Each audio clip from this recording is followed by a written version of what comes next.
finance. Now, Newsom on record calling that a waste, saying the last thing California needs, another wasteful special election, supported by those who demonize California's people and attack California's values. Mitch, your reaction, because we have to remind everybody that California continues to have a budget crisis. They have a budget crisis. They also, their electorate voted on how gerrymandering should take place and how the state isn't involved and how politicians aren't involved. And it's a civilian group that's responsible for gerrymandering. And now all of a sudden, Gavin Newsom wants to do something different, only in response to what Texas is planning to do.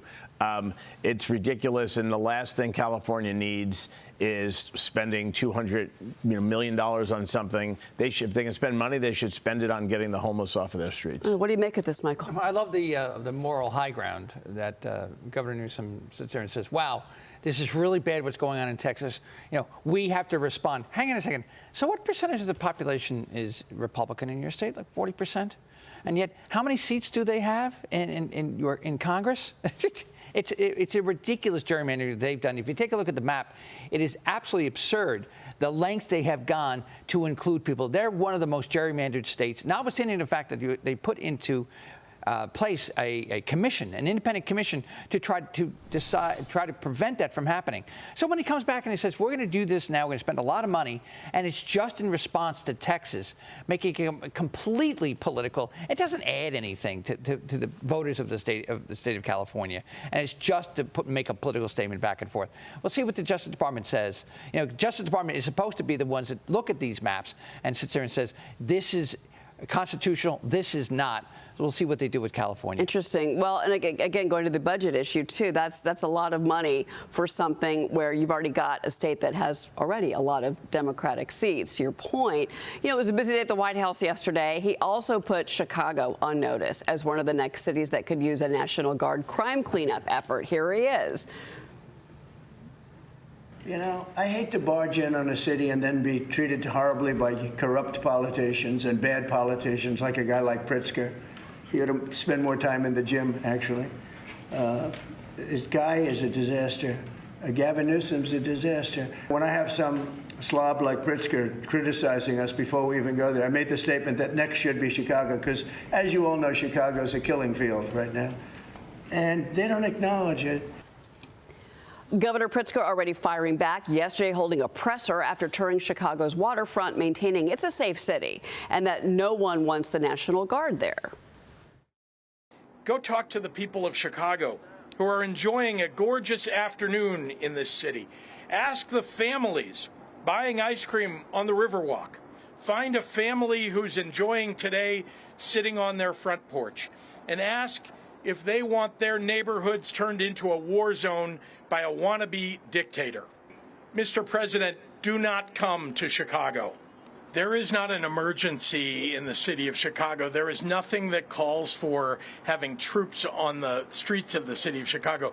We have crime like other cities do. Chicago is in much better shape as a result of the work that we are doing to prevent crime, to interrupt crime, to reduce crime. That we do not want troops on the ground in the city of Chicago.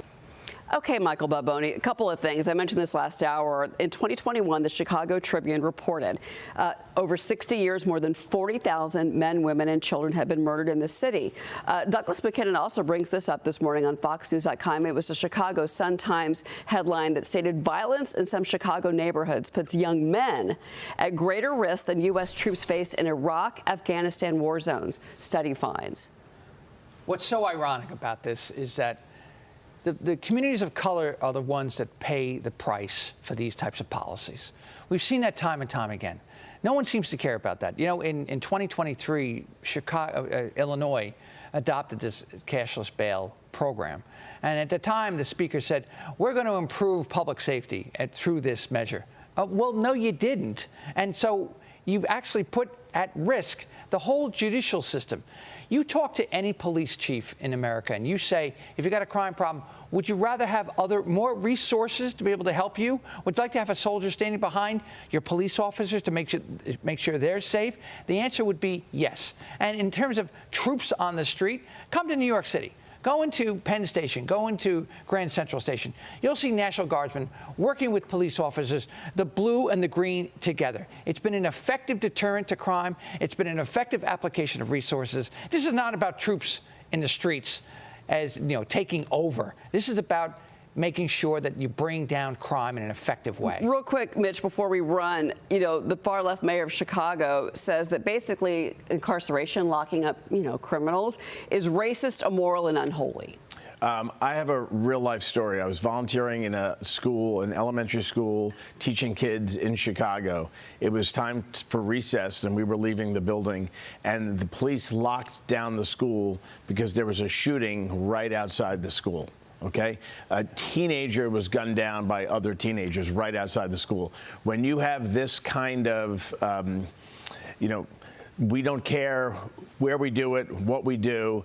You have thugs that are shooting people right outside schools. Maybe it's time to bring in the National Guard because the moral compass is broken there, and the police were they couldn't do anything about it. Well, because in Chicago, children in these zip codes, these violent zip codes, these kids have to go back and forth through all of this violence twice a day to get to school and to get home from school, and then of course things are happening when their parents are not home with them. That's Chicago right now.